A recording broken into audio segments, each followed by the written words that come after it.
She was also on the Scott Meltner Wolf of Wall Street's podcast responding to, inverse investments or inverse answers. And I can't Yep. remember what his Twitter was, but he called out and said Algorand was a dead chain, is just built for CBDCs. And she gave a lot of, things about that, saying what it is and that we're not a dead chain. We got tons of projects that are building real utility being put on the chain. And when it comes down to it, it's, Algorand is fit for purpose. It's ready for things to be built on it. Yeah, it may not have the money flowing in the network activity like Ethereum or Solana right now, but it is ready for a lot of this stuff. And she made the point that it's not a security, it's a utility token. And I think that has remained true throughout this bear market, that people like algo is for utility, is pay the gas fees of the network and transactions, just like ETH token is. And the SEC and the DOJ, I don't think they have anything when it comes down to it, because at the end of the day, the Algorand Foundation does not do algos in the US, and they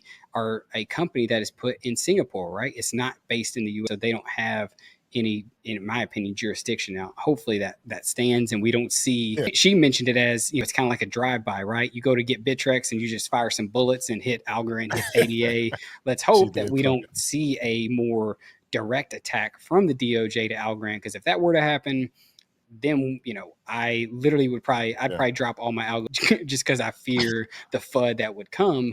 But that's something we don't want to see happen. No, we do not want that. And that is, like you said, a good thing is that if you look at it in a proper perspective, it's a gas fee token. I seen it. Right. She tried to get. She wasn't going to crawl that time. Yes, that's funny.